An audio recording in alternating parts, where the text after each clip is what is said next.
Well, it's a pretty common thing that both in marriage and money, in the same way that people are looking in places where the money isn't, they're looking for alignment or love or appreciation in places where it isn't in the moment. In other words, it's easy in a fluid situation where there are highs and lows and sometimes more appreciation and sometimes not so much and sometimes distraction and sometimes attention. It's easy to hold someone else sort of responsible for the way you feel. And it's a pretty common thing in relationship because you know how good another person can make you feel. And because you want so much to feel good. So then when they let down and don't do their job and don't make you feel good, it's easy to notice that you don't feel good and associate it with something that they're doing or not doing, and then making them responsible for the way you feel, which is the single most common denominator in the breakdown of relationships, more significant than all other things put together.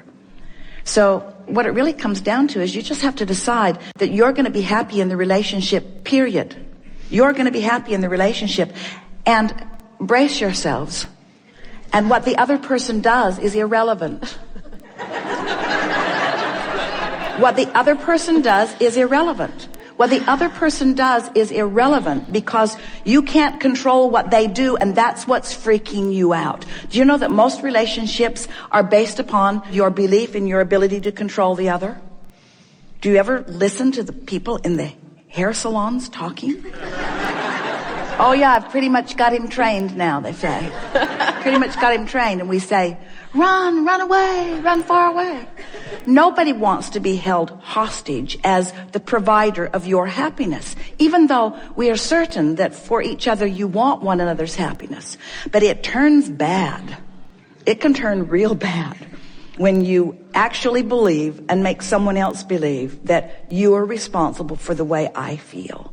Because there is no more common sucking the life out of someone feeling than to actually believe that they're responsible to do something that they can't do. You see, when they were performing, and we're talking about either side of this, when your partner was performing in a way that was making you happy, if you had always stayed happy, they would have kept up that performance. But you trained them, we're talking to all of you, you trained them early on that you weren't always having it. You weren't always responding in that positive way, you see. You have to let them off the hook. How does that feel? Blame really does feel better than guilt, we know. It feels better to blame someone else. But you'll never be free in that, you see. You're not the only one who is looking. He looks to you for that as well. Yes. And gets bent out of shape when things aren't going his way as well. Everyone does. But there is no freedom in that, and there is no long-standing stability in that either. And we know it is so nice to have someone that is so lovely to be with, but then you are like a puppet that someone has let go of the strings if you have become dependent upon that. You have to find it. So when you decide to just give up trying to control anything, give up trying to control their behavior, give up trying to control their actions, give up trying to control their beliefs, give up trying to control their vibrational patterning, give up trying to control it and just tune in to this source that is you. Gain the leverage that you always gain from alignment and radiate your signal, which if they're ready for it, they'll catch hold of. And otherwise, words don't teach, you see. You just gotta know it and live it. And as you know it and live it, those who want to know and live what you know and live will gravitate to you. Yeah. They will find a way. Law of attraction will show them the path, you see. So let's say you've gathered a group of people that have come to a prosperity seminar and you're wanting to express to them what you know.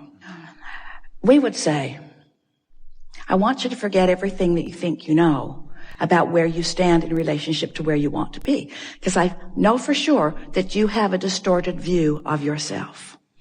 So I don't really want to talk too much to you about where you are, because I am assuming that the fact that you're here means you want something different. And I don't want to keep beating the drum of where you are, because it will just make it harder for you to hear what's coming next. So this is the simple premise of my abundance seminar. It's everywhere. You're on a treasure hunt. It's available to you. You just haven't been looking in the right places. I'm going to show you where those places are. That's how we would approach it.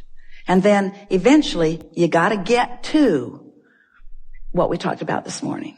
Yeah. It's a vibrational place. It's an emotional place. It's a feeling place. Abundance is first a feeling. Without the feeling, the evidence cannot come. But once you get the feeling, then the absence of the manifestation, the sting is gone, and then the fun of watching it begin to roll in. You've experienced it. We know you have. Especially when you're new to this material. When you're new to it, your expectation is greater, you see.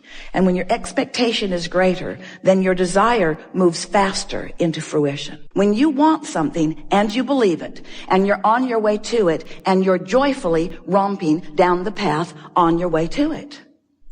When you go on vacation or you get on a journey, you get out on the road going someplace, you're not there when you first start, but you don't freak out because you're not there. You expect there to be some journey along the way. But we have to say, friends, we love you very much.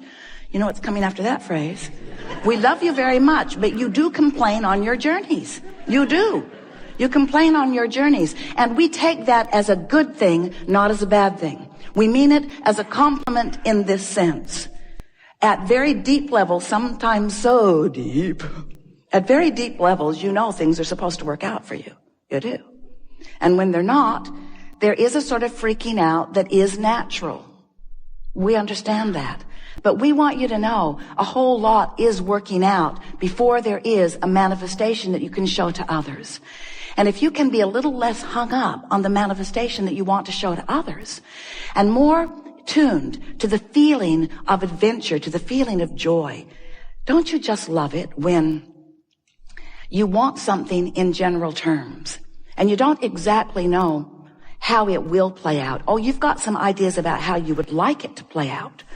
But the reason that you want whatever it is to play out in more detail is because you believe that in the manifestation of it, you will feel better.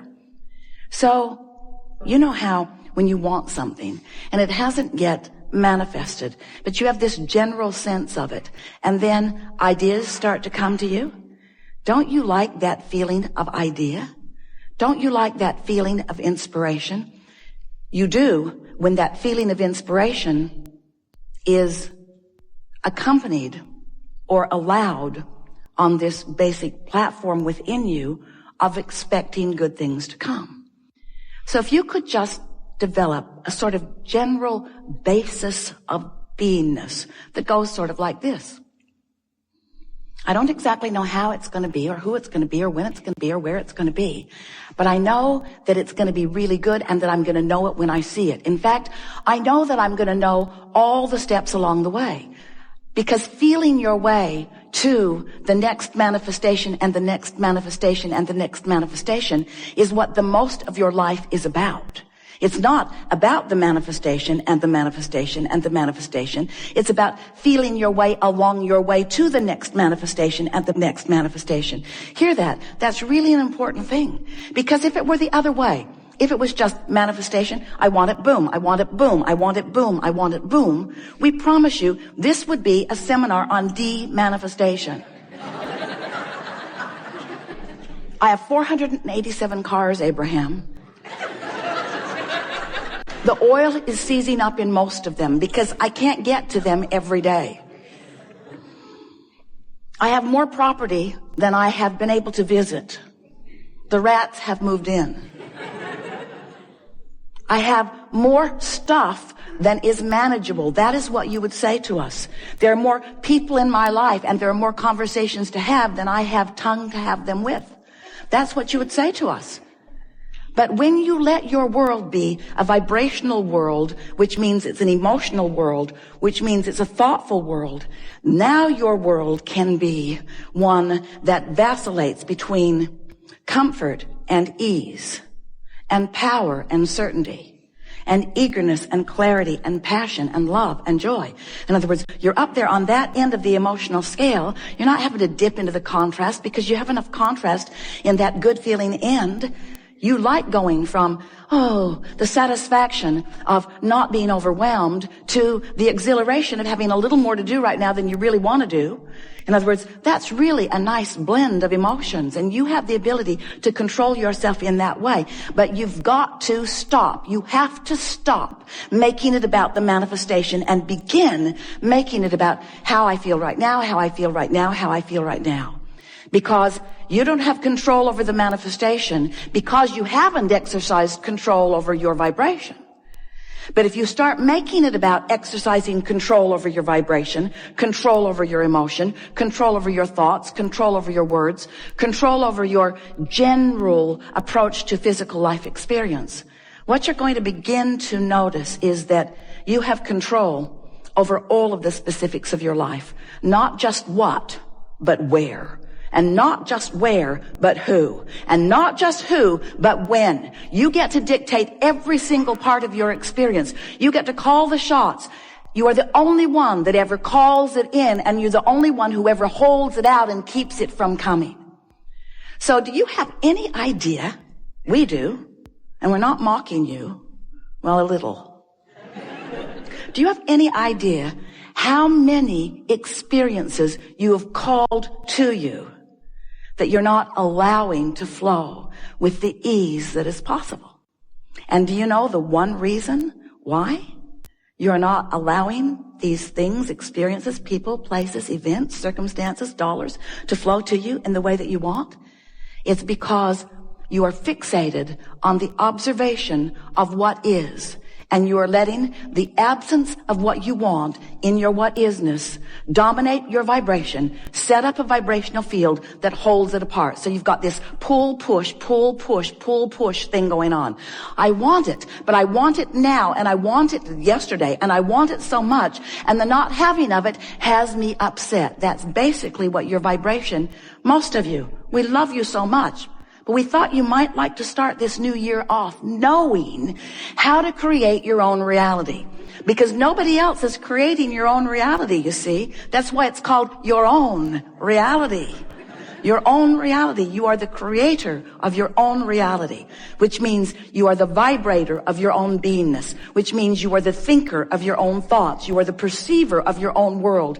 You are the attractor of your own experience. You are the maker of your own life. You are the uplifter of your own being. You are the magnificent genius creator who came into this physical body with the express intent of mixing it up, of looking around, of identifying what you want, of achieving vibrational harmony with it, and then taking glory, watching with reverence and appreciation and rambunctious zest for life, watching the components of your creation come into place one by one to, in some cases, surprise you, and in every case, delight you to the power and the clarity and the worthiness and the goodness and the readiness and the bigness of that which is you. We love visiting with you. We like so much a group like you gathering together, people all around the world. We're pleased that you're there too. Listening to our rampage of appreciation of the life that you are living. Your life that you are living. But you can't live your life without those like us benefiting from your exposure to your life. Because when you look around and you have experiences and you revel with delight in some of them and you shudder in discomfort at others, in every case, whether you are cringing or applauding, you are focusing energy that is creating worlds. And as you do that, we're all in on it. We get to participate with you. That thrill that you have is our thrill that you are interpreting. But when you feel bad, that's you interpreting the absence of us. Absence isn't the right word because we don't go away. It is your pinching yourself off from the vibration of your source. That is really what negative emotion is.